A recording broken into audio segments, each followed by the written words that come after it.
Awesome. So let's kick it off with some intros. Jayson and the Script network account. Let's kick it off there. Jayson, if you want to give us a brief intro about yourself, what you're doing, and how it's connected to this conversation. Seems like we dropped Jayson. So Script, I'll pass it over to you. Yeah, hey, can you hear me okay? Yeah, perfect. Good, good. So happy to be here. Hope everyone is all good today, depending on where you are. A kick off an intro. A little bit more about us. So my name's Akeem. I'm one of the co-founders of Script Network on this account. Today, of course, there are some people who are in the audience that may be part of the team coming in as well. So what is Script? Script is a layer one video delivery network and um, and open source streaming protocol. Essentially, we have a bunch of different products, but I guess essentially the two key is on the enterprise side, where we essentially fix the ongoing problem of video delivery, storage, transcoding through essentially decentralization and the ability to transfer that data through our node network. And essentially, instead of companies or filmmakers, content creators, or anyone who basically utilizes video in business or at home, instead of using AWS or Tencent or Google Cloud, which charges an arm and a leg, they can of course utilize our protocol and save up to 80%. Some companies saving even more. So that's one side, and then of course on the consumer side is Script TV, which most people would be more aware of. That's a watch to earn live TV platform, been in beta since January, and ultimately it works just like traditional TV that you would sit on your sofa and watch. So it's not like Netflix, which is a monthly subscription, and it's definitely not like YouTube or Twitch, which is user generated content which anyone can upload. This is literally TV content, which with ads that run every 12 to 15 minutes that are non-skippable, and essentially everything from live news, sports, documentaries, films, etc. Currently, we have 5 live channels. Would be going live with another 60 in about a month, within the next month. And we are currently now sitting at about 165,000 users and doing about 1.5 million minutes of watch time a week at the moment on the platform, and have signed a bunch of partners. So a lot of exciting stuff happening. So yeah, without going into crazy details, that's a little bit more about Script Network. But yeah, definitely check us out. Sign up to the beta if you haven't already. Great, thank you for that. Yeah, that sounds super exciting. Would love to dive deeper into some of those details throughout this conversation. Definitely curious on, a lot of the benefits of moving this to crypto infrastructure, whereas some of the benefits would be there too, and also content creators. Like, how are you seeing, people adopt this? So yeah, excited to dive in deeper into that.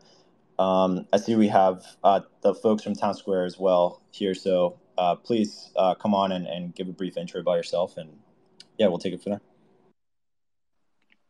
All right, cool. Yeah, really appreciate the invite from Pontum today for this SocialFi themed Twitter space, and along with other great projects doing interesting things in the social vertical. So a little bit more about us. So my name is JC. I'm the founder and CEO of Towne Square. We are essentially a social everything app natively built on Aptos, and we are also building the social stack infrastructure, essentially a behavior graph that joins on-chain and off-chain data to provide account information and also optimize like social content feed experiences and community features in the everything app that we're building. Essentially, our story was we started off building like social, like Web3 native social network apps in Solana last year, because as most of you will be, would agree to this. On the adoption front, what you ideally want to do is for the social app to be on available mobile devices, right? Like most of the wallets that are available on mobile today, right? So Solana last year was a really good opportunity for us because they had their mobile React Native mobile wallet adapter released to the ecosystem, right? And later this year, and also later last year and earlier this year, like I had a lot of Solana friends, including Austin, who started to build things and push the ecosystem on Aptos. So that's when we decided that Aptos would be an ecosystem where a lot of resources will be dedicated to the mobile adoption front, right? So we sort of rewrote the whole design and the underlying infrastructure and started building on Aptos earlier this year. Essentially, how our app is sort of different from all the other apps is we have something called a contextual frontend. So that simply means that we would be able to integrate any other React Native supported widgets or SDK or features from other applications like Pontum's Liquid Swap, like Martian Wallet's NFC portfolio, and also other, spanning to other like DeFi, trading protocols, etc. As long as you have a React Native widget, we'll be able to support it in-app. So users can directly use your wallet and sign a transaction in the app to access all of these trading and NFT features.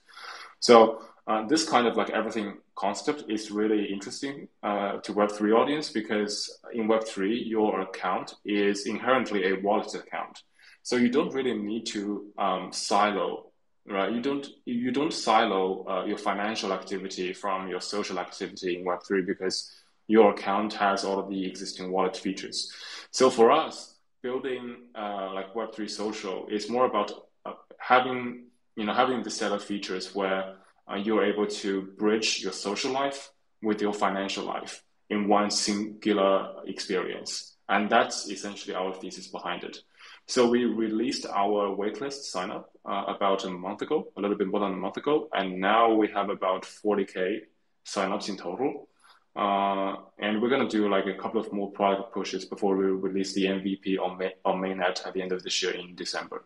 So we didn't expect the sign up to be this popular at all. 40K to us is a big number on an ecosystem like Aptos, a new ecosystem like Aptos. So it's really exciting for us, and we expect that when people actually start using it, they would not only be able to experience like Web2 level like user experience UI UX, but also like richer features that are even superior to what they have available in Web2. So that's what we want to achieve. Yeah. Awesome. Yeah, thank you for that thorough breakdown. Really excited to have this come onto mainnet. 40,000 users, in queue is huge. So, excited to see this come to life and seeing it all come together. Great. We also have folks from, Script. Go ahead if you want to have some input there. If not, then we also have folks from Torum here. If you could please give a brief intro about your app and how it's connected to the SocialFi ecosystem. Hi. First of all, thank you very much for the invitation from Pontem. I'm very excited to share this stage with friends from Towne Square and Script TV. Very happy to be here. So basically, Torum is a social network that is designed for cryptocurrency people. Basically, what we strive to achieve here is to make connecting cryptocurrency users and people easy, because we realize that with the current social media that is available, Web2 social media, okay, in this space in Web3, we definitely need a dedicated social media because like it or not, in Web3 we spoke different languages, different kind of tones, different kind of geeks compared to the Web2 social media people. So my friends and I, we started up Torum back in 2018. So we bootstrapped the projects, entire development with like less than 250K. And we launched our product back in July 2021, and up to this moment, we have been fortunate and honored to be one of the home for worldwide cryptocurrency enthusiasts. We have garnered more than 230,000 people, crypto people from all around the world. What we want to create here in Torum is we want to create a home that is meant for people like you and I in this space, because in Web2 social media, the people over there, they share a different kind of interest with us. For example, we want to talk about Bitcoin, we want to talk about crypto, we want to talk about SocialFi. Essentially, having this sort of conversation in Web2 social network is a little bit difficult. It has its own barrier because the topic, the interest that we have today is very different from Web2. So we want to make it very easy for people to discover what's happening in the world of cryptocurrencies, and also make it very easy for people to connect with Web3 and also cryptocurrency enthusiasts. It doesn't matter whether you are a Bitcoiner, okay, or you might be someone who loves Ethereum. It doesn't matter what's your interest is.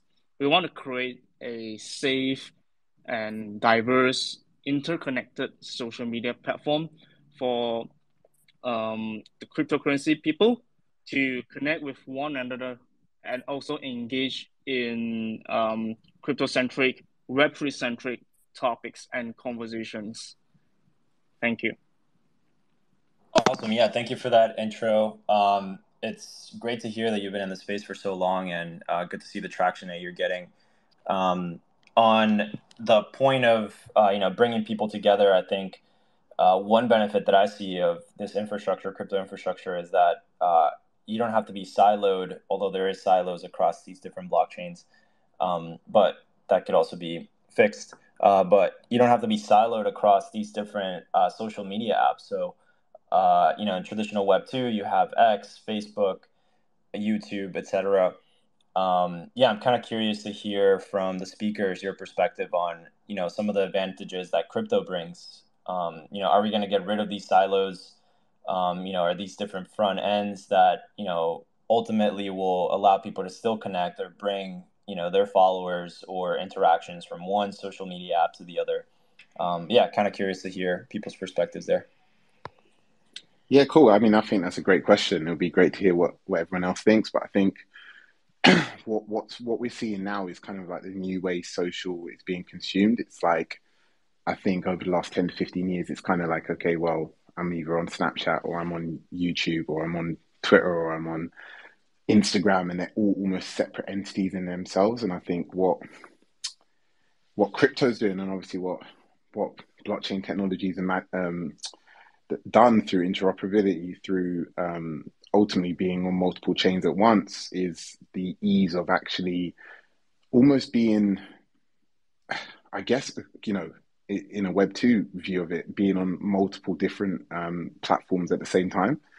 And what that's allowed is that I could actually be playing a game now in Web3 and actually still be interacting with people who are not necessarily playing the game at that time. And, it's something that we've been focusing on with Script Network, that even though we're a TV streaming network, actually, how can we connect the worlds of media, gaming, DeFi, etc.? Because essentially social is just connecting with other people. It doesn't necessarily have to be a social media per se platform, like we're used to on Web 2. So I just think it's kind of evolving now to that point that people are now going to be using multiple different assets at the same time and connecting. So maybe I could be talking to you right now and, we'll be using two different platforms. And I think that's what Web3 manages to bring through the great devs that are building and ultimately through the technology that we're building on. So yeah, that's kind of my take.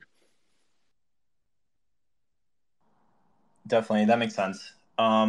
Do y'all think that as these different platforms come to be, that they'll coexist with the traditional Web 2s like X, maybe X specifically Twitter, just because it's so interconnected with Twitter. With crypto. Um, yeah, I'll throw the question out to the Town Square Torum folks. Yeah, would be happy Hi. to chip in a little bit here. Oh, sorry. Yeah, I just like give briefly my thoughts. I think in terms of like either user onboarding or user retention, uh, there are like a few things that we need to bear in mind, right? Uh, One, I mean, everyone should be familiar with the example of threads, how Meta try to copy Twitter with threads, and they were really successful in onboarding users with their existing social network effect, but failed massively in retaining those users for the medium to long term. Because at least, for example, I tested out the first within the first 2 days after it was released on the App Store, and I have so far only used it twice. Essentially, checked out the friends that I have that are also signed up on Threads after the first trial. So they failed retaining the user massively, and I think the reason that there are a lot of reasons, but I think one of the primary reasons was there was no unique selling point, so to speak. There was no wedge feature that Threads carved out in itself compared to Twitter. I think Elon Musk has been really successful in making sure that in achieving his original goal, which was that um, on TikTok, for example, it's a very addictive app with very addictive content recommendations. But sometimes people regret the time they spent on TikTok, whereas on Twitter, you get quality information, good content creators. So in terms of the quality time spent on between TikTok and Twitter, Twitter has been really successful in retaining users because of that, right? So it's been able to carve out its unique content space outside of TikTok, right? So, but Threads wasn't able to do that. So I think it's in terms of like onboarding and retaining users, it's really about finding out a wedge feature that you are trying to build in your app. You know, Stepan did a really interesting experiment with their Ponzinomics of their token, where they essentially use their token as a bootstrap tool to onboard walkers, joggers, and runners to their app and making some money, like massive amounts before, but now like just a little bit of money, right? When they use the app, but so they essentially use their tokenomics as a bootstrap strategy to onboard some users for the longer term. Now they are expanding their ecosystem to the metaverse area. So I think in terms of like onboarding and retaining, you simply have to consider both how you're going to do that in the short term as well as in the long term. Like for us, what we are massively invested in is making sure that even in our MVP, we're going to have that kind of wedge feature that's going to produce some sort of a wow effect to the initial users, and very quickly follow up in the second iteration of the app, the longer retaining strategy, right? Retention features. So I think for like social, because for like social network or social media apps in Web3, it's really difficult when you have Twitter sort of dominating the the Web3 social network landscape already, where if you know someone in Web3, the chances you also know them on Twitter, right? So in terms of like copying or simply migrating the social graph from Twitter, if you want to do that, you simply have to make sure that you have a retention feature into your app rather than just like copy and pasting Twitter's content. Yeah. Yeah, that makes sense. And that's a fair point on Threads, that they were able to onboard a lot of users but not retain them. I'm curious whether y'all see your products as complementary or competitive to something like Twitter X.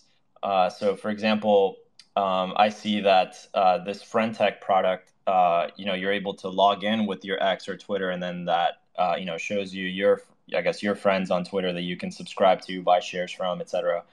So yeah, kind of curious how you guys are using, or if you see them, or if maybe you see it as competitor. But yeah, I'll throw it there, and maybe Torum, you can chime in.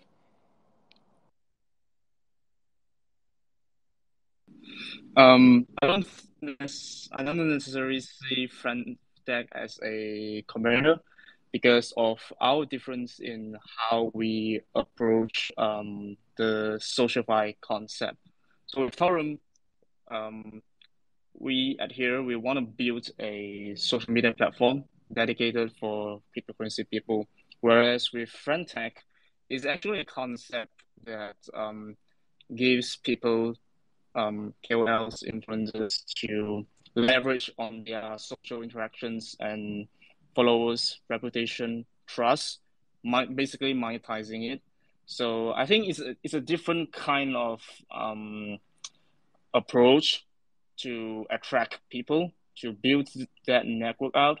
And it's very speculation based because at the end of the day, I don't think it's viable and sustainable when people are paying thousands or tens of thousands of dollars just to get access to a private chat. So yeah, I don't really sit well with how Frentech is trying to solve the cold start problem, and I do feel that um, Web3 social networks regardless if it's Torum or Script TV or Town Square, we are definitely going to coexist with X, Facebook, the mainstream social network, because we are serving two different market at the end of the day. I mean, because with Torum, we are targeting and building the platform for cryptocurrency people, Web3 enthusiasts. So there's going to be a lot of customizable features that is built for this industry, for people like you and I. But for let's take X as an example. They are built a place for people to get involved in conversations and also get all the hot topics, all the hot conversation across the world, get people involved and know what's happening around the world.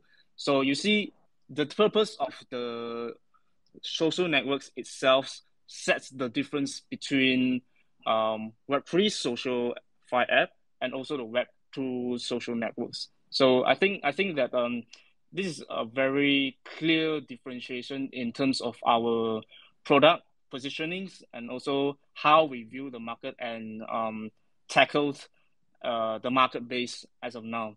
And I would like to also extend the inputs from Town Square just now. I think that the genius about the rationale behind the launch of Threads is it basically leveraged on the social graph of Instagram to bootstrap. Now that is something totally unique and really a first of a kind of bootstrapping method because um, with every social app, okay, we need to build the social graph out by ourselves from A to Z. It doesn't matter if you are Facebook or X, okay.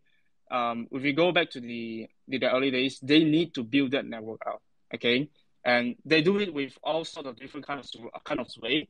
But with Threads, okay, it's a really interesting experiment because it bootstrap on the network of Instagram that is readily available already. And I do feel that, and I do resonate with what Town Square said about um, their failures. Because, and I want to expand a little bit on that. And a few more other factors that I see, contributing to their failures. Because you can replicate network, but replicate the interactions in there. Because when Thread launch,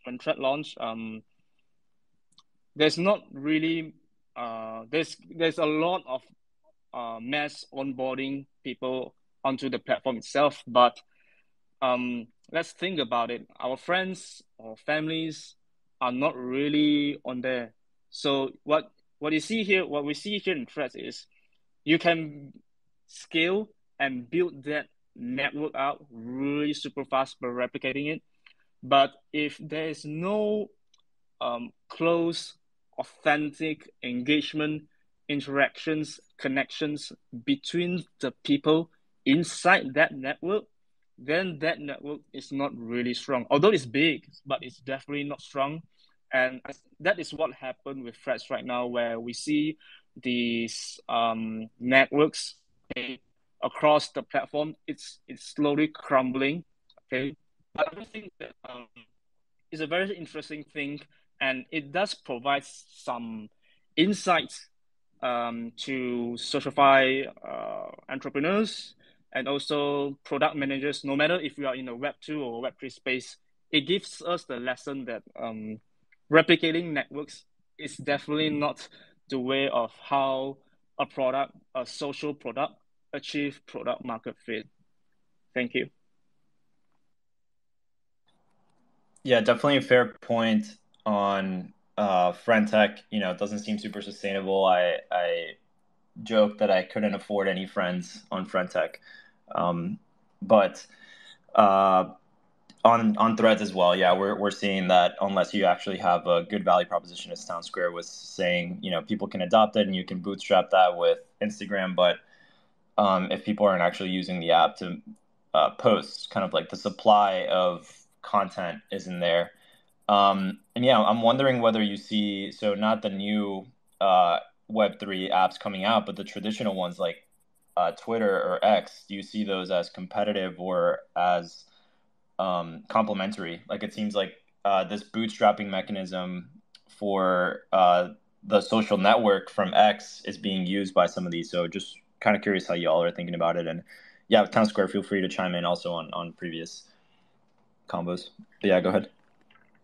Right. Yes, some really interesting discussion points to touch on here. I mean, friend tech, I've heard a lot of back and forth, pros and cons that people have raised about this, H5 app that's not even available on on the mobile app stores, but people are still using it, and they sometimes they find their onboardings quite friction, having a lot of friction, but they still use it because all of their friends are using it. One particularly strong opinion I heard about Friends Tech after his initial hype was from the Lens community. So by the way, I'm embedded in a lot of these different social communities on Ethereum or on EVM ecosystem. So Friend Tech, Lens communities had very strong opinions about Friend Tech, when it was launched initially, and that one of the opinions was pretty much what Torum was saying earlier. That is not trying to build an innovative Web3 social application, but rather simply a tool to monetize your social network, and people are going to bleed when the dump happens, right? So I've heard that. I think coming from Lens, where you already seeing apps like Orbs and Favor, having some 100K monthly active users.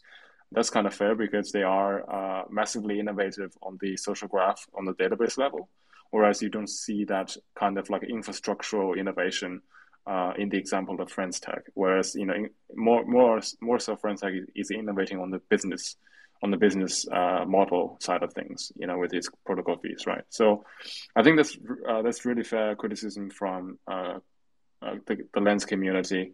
But on the other hand, I think Friends Tech has done a really good job utilizing Twitter's social graph, essentially doing something that Threads wasn't able to do.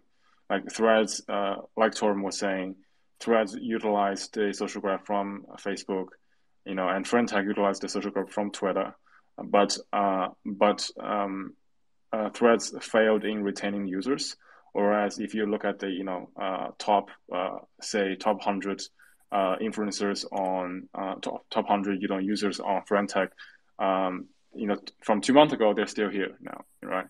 And their shares haven't really at least in the short term, being dumped by their inner circles. And I've heard, many theories about why that hasn't happened, because we did have a similar like Wumble, an app called Wumble on Solana a couple of years ago, where they were like social tokens from every user, and Multicoin was actually interested in that app. But a couple of months later, the dump happened, and the friends of friends bled massively because of the dump. So that app was immediately sunset because of that dump, like that hurting their inner circle of friends, right? So I think what Friendtech is experiencing is essentially their biggest enemy is time, right? If they are able to make sure that these inner circle of friends do not dump their shares, the keys, in the short term, and inventing some sort of a tokenomic scheme to mitigate the loss of these investors, these like key holders, in the event that the dump happens, then they would have a chance in retaining those users. Most of my friends that have invested in other friends' keys are actually very close to that person. So that kind of like inner circle, like the person in real life, you see them in real life, you talk to them in real life. This kind of like in-person knowledge, in-person social relationship with the users on Friendtech, I think is kind of not really existent on Twitter, right? Most of the followers and following users that you have on Twitter, you don't really know them, but on Friendtech, it's a different story because it's a more niche group of users in Web3. So I think essentially Friendtech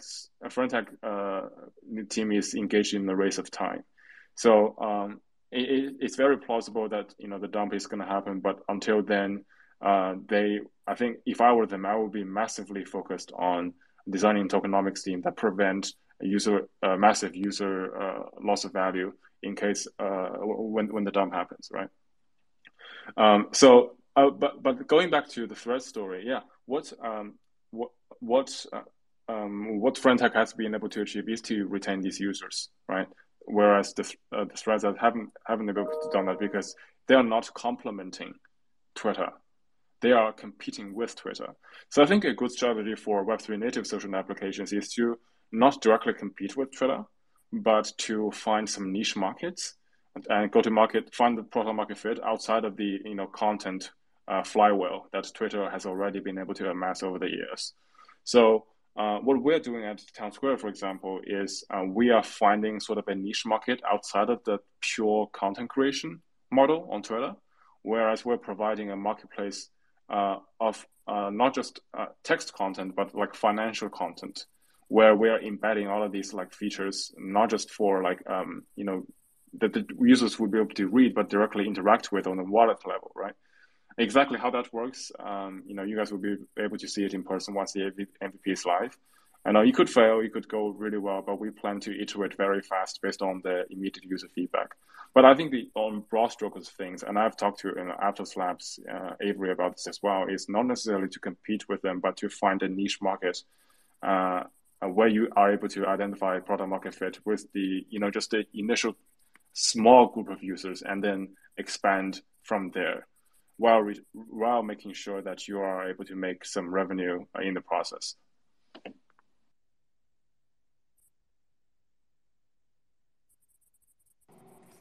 Yeah, that makes sense, and I think that's an important point to make as well of how these are actually monetizing and how sustainable that is. I'm curious. So Friendtech definitely has a lot of positive statistics. I think total protocol fees. I'm looking at June. They've collected about 12 million, close to 13 million in protocol fees, and have about 300 million in inflows. And a lot of that, I think the argument is made that it's speculative on these crypto influencers having valuable information, I guess, or being able to access them, because each like some of the top ones like Kobe and others are like several ETH.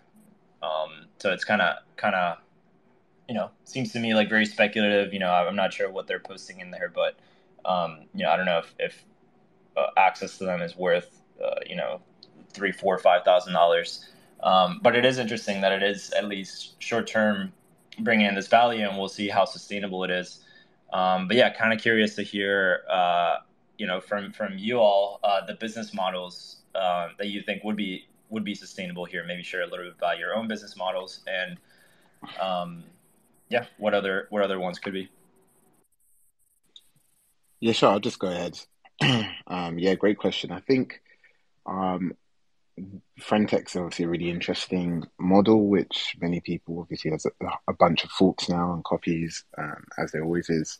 I think essentially Friendtech does a lot of good to empower the current, you could say the current audience, which is within crypto. But I think the biggest issue is that most people have found, especially in the bear market, that this current audience or this current, however 100, 200, 300,000 people that are in crypto actively is actually really, really small.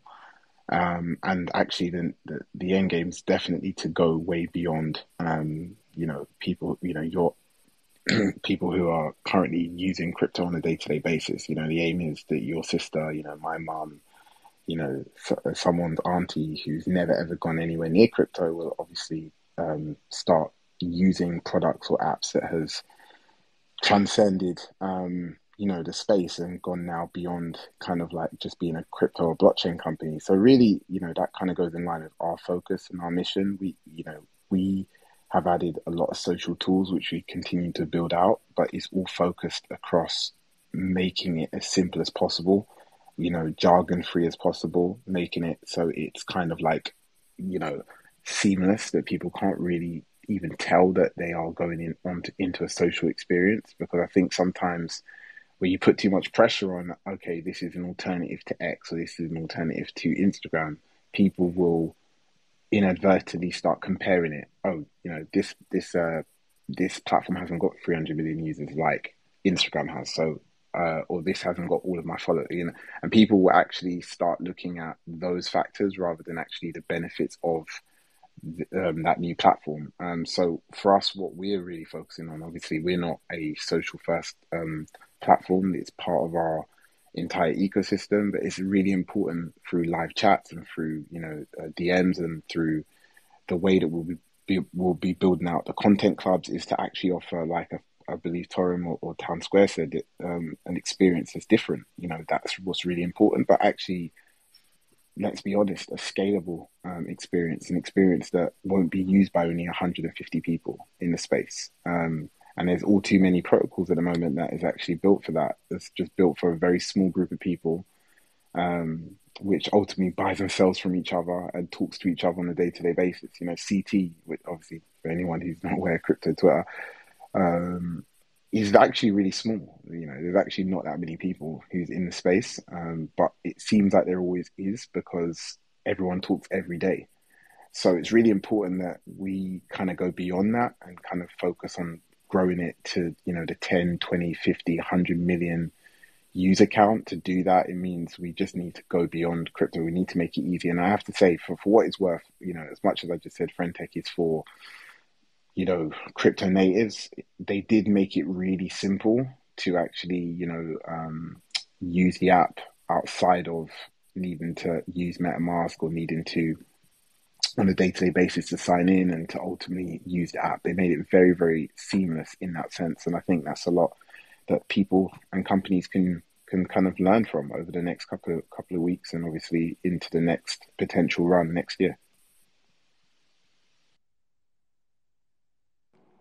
Yeah, that makes sense. Towne Square, I see you. You have your hand up. Go for it. Yeah. Just really want to echo what Scripps was saying about offering the like really frictionless user onboarding experience that Friendtech kind of offered, because like when it comes to like mobile applications or like just social applications in general, if you want to onboard users, and then you like everyone is now by this point is familiar with the talking point about when you want to onboard non-Web3 natives to your app, something definitely to avoid is having requiring the users to have to deal with your private keys, right? So everyone has sort of agreed on that now.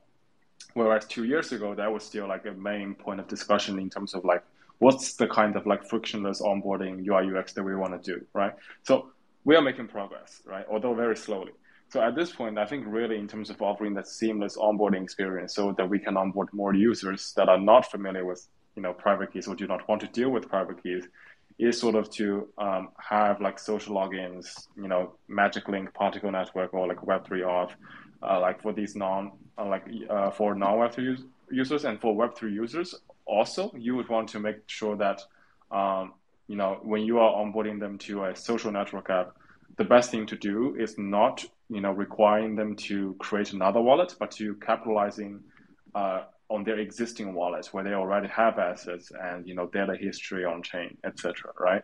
So I think this is where like making sure that the mobile infrastructure is there, making sure the wallet adaptive infrastructure is mobile ready is very important. Like Solana released their like mobile React Native like mobile deep link last year, and Aptos is building its own like mobile deep link now, because most deep links at the moment are only native, right? They are not React Native, so they are not like mobile compatible. So in terms of like getting the infrastructure ready for these like mass adoptable mobile application to exist, I think is something that's not a foregone conclusion yet. It's still being worked on.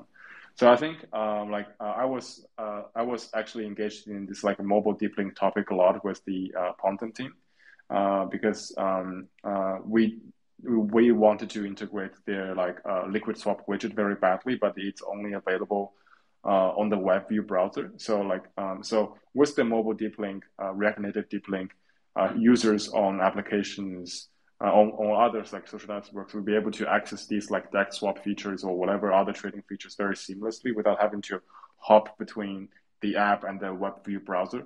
So this kind of like infrastructure is really critical to make sure that whatever applications we're building in Web3 at least have the Web2 level, at least the bare minimum Web2 level UI user experience. Otherwise, if the infrastructure is not even there or the ecosystem doesn't emphasize or value that infrastructure, then I think that ecosystem would have very little hope in terms of onboarding like non-Web3 users. Like it's just like a cold-blooded fact that all ecosystems have to deal with if they ever want to offer that frictionless experience to onboard non-Web3 natives. Yeah, I definitely agree with you there that a lot of infrastructure still needs to be built out, specifically as you were mentioning around mobile, and it's kind of hard to know where that responsibility falls on, right? Is it the large foundations? Is it the application developers? And to your point, it's going to be hard to onboard folks, especially on something like social, if some of that Web2 infrastructure or connections there, and then the user experience has a ton of friction points. But yeah, I'm wondering, as a follow up to this, what would be, kind of like a killer app per se that you think would enable folks to, easily start using these? Like, is it really, sign on without having to store your private key, or just kind of curious to hear like what is the biggest friction point, and what are people looking for when using social apps that currently X and Facebook don't provide.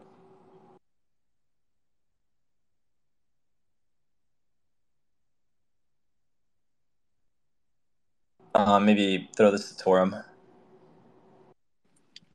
Sorry, Pontem. I'm a little bit laggy here. What was your question again?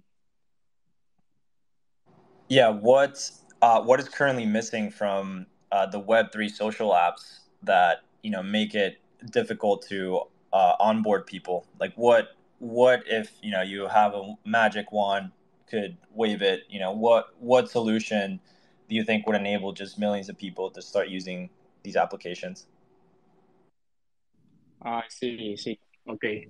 I think from my perspective, the missing puzzle here right now is a new way to connect and interact with people. Because let's be honest here. With Web2 social networks, okay, their emergence has brought a great deal of how we connect with people, and how we interact with people. In fact, starting from the point where we are able to connect with people online, talk with people online, from text-based to image-based content, and then from image to video, from video to short video. So essentially, what we are seeing here is the transformation and progression of Web2 social networks have moved over the past 10 years. And with what Web3 social networks here need to provide is basically a new way, offering a new way for Web3 or maybe Web2 people to connect. Because if there's no difference in the innovation, okay, if there's no difference in how we can connect people with Web3 social apps, and maybe how we help creators interact with their followers, then there's essentially no difference between Web3 social app and also a Web2 social app. Uh, think about it this way: the user experience, okay, in terms of onboarding, using it, okay, retention, they are far more better in Web2. Web2 social networks dominate that user experience from A to Z. So with Web3 here, we need to offer something unique, distinct, that's truly innovative, and at the same time resonating with our offerings, our value propositions that we can provide to the end users. If we don't have that, then I don't think there's going to be any sort of mass migration from Web2 to Web3, because there's just no difference. I mean, there's nothing much. Essentially, there's no value. If you think about it, there's no value for people to come and use Web3 social app. I think that is the main reason. There's a very big issue with Web3 social app right now, and I think even worse when we go deeper into the concept of SocialFi. So SocialFi is combining social with monetary incentive, isn't it? So it's basically a model where we provide users or people with the ability to transform their social interactions into a sort of economic activities. I think Binance 2 months ago or 1 month ago, they wrote about an article and they mentioned this as well, similar things. But the thing is, when you combine incentive with social interactions, okay, that leads people, the users, to the issue where their interest, their motivation on SocialFi apps, it is skewed, it is turned away from socializing to getting reward. So are we building SocialFi apps so people can get reward or social? I think that's the main questions, the main issue that plagues the SocialFi industry. So most of us, I think, because of my personal experience with starting Web3 social for the past 5 years, so I understand this on a very, how to say, very clear view. When we provide, what we want to do is we provide this incentive for users to come, to attract them come, okay, and then we want to use this time frame where they come to build that network up, okay. Now it sounds good in paper, but if we delve deeper, it isn't the case, because people are essentially coming to SocialFi apps, Web3 social apps, for the incentive, for the tokens. And when this motivation, the user's motivation, it gets shifted to this, then no one is really interested in socializing anymore. And when no one is actually authentically connecting and engaging with one another, that leads back to the same issue with threads. We got a very weak network effect on our platform. And what it happens is, as time goes on, the network crumbles pieces by pieces. That's the upside and also the downside of network effect. People always thought that network effect is something great. You are building a very sticky kind of model incentive where people won't leave and continue to engage with one another. But that isn't necessarily the case when it comes to SocialFi apps, because right now we are at the very early stage of SocialFi, and most of the SocialFi apps up to this day, we have no product market fit. I'm gonna be honest with Torum as well. Even though we have more than 200,000 users, we still do not achieve that level of product market fit as we hope and see, and as we hope and seen on Web2 social networks, because of these misalignments of financial incentive with social interactions. That actually led many social apps to fail and crumble. So I think that's the main issue that SocialFi app has to deal with. Because when we say onboarding, right, Web2 social network definitely the Web2 social way of onboarding people is definitely way better than Web3. We can't ask someone that is accustomed to Web2 social networks to try and create a wallet and use it and then sign up onto our platform. We do provide that feature on Torum, and I definitely see that in lots of the social apps, Web3 social apps right now. But that is going to shift and basically challenging the user tendency to when it comes to getting used to an app. So that is a different kind of game that requires a lot of time, effort, and resources to change. So I personally feel that onboarding is not really an issue. I do think that SocialFi apps should actually provide both ways for onboarding people. We should provide the traditional, conventional Web2 approach of using maybe email or password, and also at the same time we offer this innovative Web3 login sign up method like the MetaMask wallet sign up thing. So by having this sort of ability that is catered for Web2 and Web3 people, it opens up doors and it doesn't limit us to only one way and then forsake another one. We are actually opening the door to both sides of the people. And I think that is the approach that is more friendly to everyone. Thank you. Yeah, definitely agree with you there that, SocialFi and I think other industries like gaming have this issue of retention for users. Like a lot of users come in and are financially motivated to claim rewards or to claim airdrops, but then the game or the social application isn't enticing enough for them to stay and continue using it when that financial incentive isn't there anymore. Although I would argue that in traditional tech applications, there's also financial incentives for people to start using apps. Like Uber gave out a lot of free rides, for example.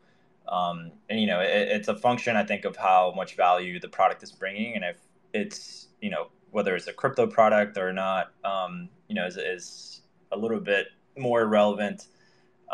Just because you want to provide a function that is useful for people, and if you're doing that, then people should continue using your app, whether they're paying with crypto or not. Doesn't matter in my opinion. But yeah, kind of curious to hear what others think about this topic, and yeah, we'll close it there after, just because we're running on time. But yeah, kind of curious to hear from Script or Town what y'all think about this topic. Yeah, I mean, I think because we're talking about the topic you just asked before, right? Just to clarify. Yeah, so onboarding, what are the issues, and then Torin brought a Yeah. good point that there's a underlying issue with crypto and apps that people come in for the rewards, but then they don't stay. Yeah, I think with a lot of the things that is being analyzed at the moment is kind of like how easy or hard is it to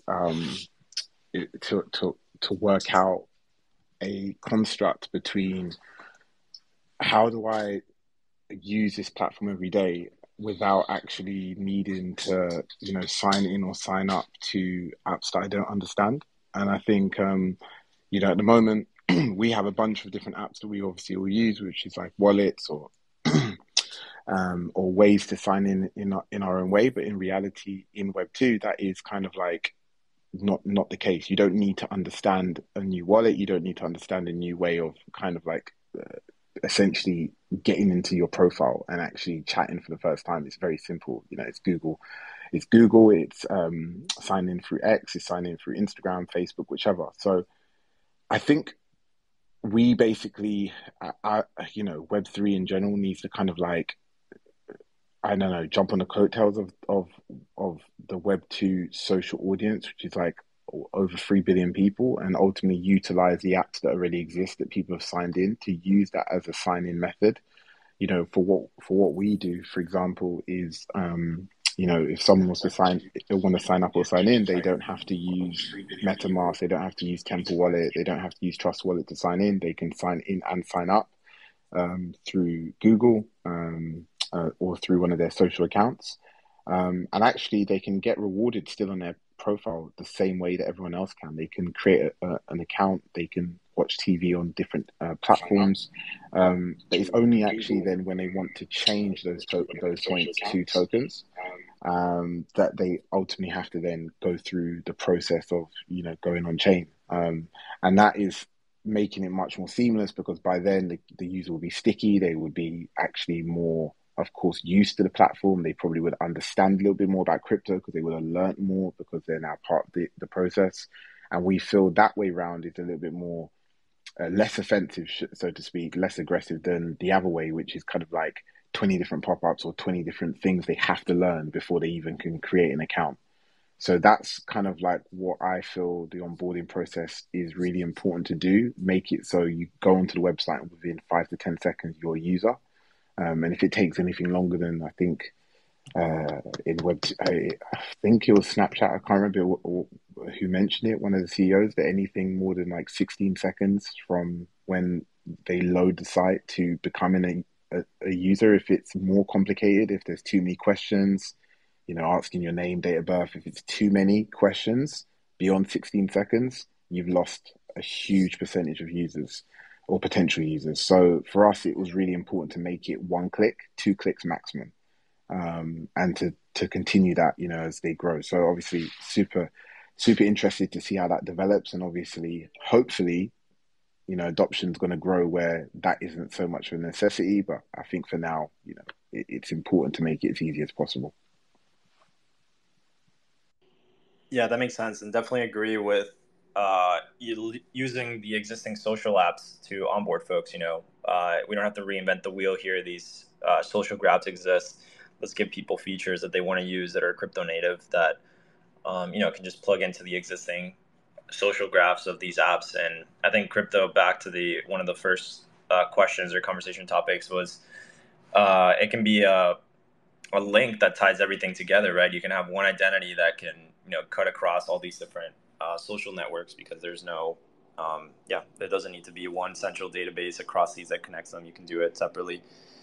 And yeah, I think a lot of benefits will come from this. I see we're running short on time, so thank you all the speakers for joining us. If you have any final thoughts, parting thoughts, please share them now. Also let people know where they can find you, where they should follow. And yeah, with that, we'll wrap it up. Cool. Yeah, no problem, guys. So it was great seeing you. Just want to wrap up by saying thanks to everyone who's joined. And be sure to check us out on Script TV, and be sure to follow the great guys like Torum and Towne Square. Who's really helping shape the next phase of social. So yeah, super excited, guys. Look forward to talking again in the next couple of weeks or months. Awesome, thank you. Towne Square, where can folks find you, and any parting thoughts? So if you guys want to find us, you follow Pontum first. So through Pontum, then you can find us. But yeah, but really appreciate what Pontum is doing with this sort of new initiative. Just like because Pontum has historically on Aptos been a great content producer. Previously like with DeFi and now into social. So a really like a contributing force in the Aptos ecosystem. Yeah, on both DeFi and social. And I really appreciate all the other speakers from Script, Network, and Torum. So if you guys just go to our Twitter account and to our website, you'll be able to sign up for our waitlist. So there will be a few perks coming with your waitlist sign up. That first and foremost being like a referral code that you'll be able to get to our alpha MVP release for all of the alpha testers. And there will be in-app perks that you'll be able to access that later users wouldn't have access to at all. So it's kind of like a new experiment that we're doing. So our thesis is essentially like build, iterate, fail fast, and iterate again. So there's going to be a lot more stuff coming down the line over the next 2 months before we officially launch in December. We actually had a kind of like a interesting development with the Aptos Singapore Hackathon that we're going to make an announcement about most likely in the next week, in the upcoming week. So yeah, stay tuned to our Twitter account, and yeah, don't forget to sign up on our waitlist. Awesome. Yeah, excited for mainnet deployment of Towne Square and what that's going to look like, and happy to have you all here and for us to branch out from DeFi into other use cases and explore all these. So great to have everyone here. I see Torum unfortunately is having issues as speaker, so I believe their site is torum.com. Go check them out and follow all the speakers, and thank you all for joining, and see you again soon.